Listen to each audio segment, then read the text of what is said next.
The Lexington County Coroner's Office now has released the identity of a man who we know died during a violent home invasion today. Officials say this afternoon, 33-year-old Matthew Lewis Stanfield from Colorado died in the incident. The home invasion took place at 5 in the morning and also left another man wounded by gunfire. News 19's Nate Stanley has more of what we know about the incident. Lexington Police say they received 2 calls Tuesday morning from this house behind me, one for an unwanted guest and then another for a home invasion. They add a woman and children were in the house at the time but were unharmed and are safe now. Police say this was an isolated incident, but neighbors I spoke to are still on edge. That's my neighborhood, so I looked on the map and I looked TV, sure enough there's a map of my street there, and they said it was a isolated incident.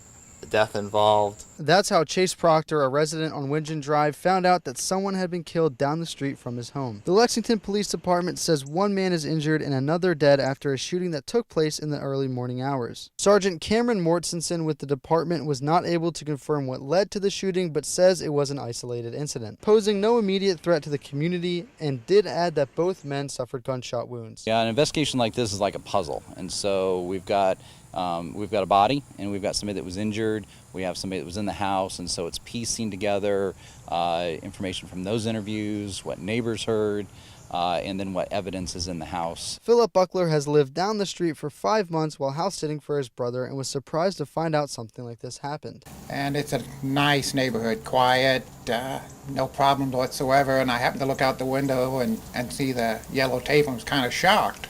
Another neighbor spoke to us but asked not to be on camera. He has lived in his home for 27 years, just a few doors down from the incident. He spoke to us about the family. They're a nice family. They only moved here about 3 years ago, and they have 2 young children. Now the death has Proctor focused on keeping himself and his home safe. Definitely makes you think about having some more home defense. The crime scene has been wrapped up, and the next step is for investigators to piece together this incident. Reporting in Lexington, Nate Stanley, News 19, WLTX.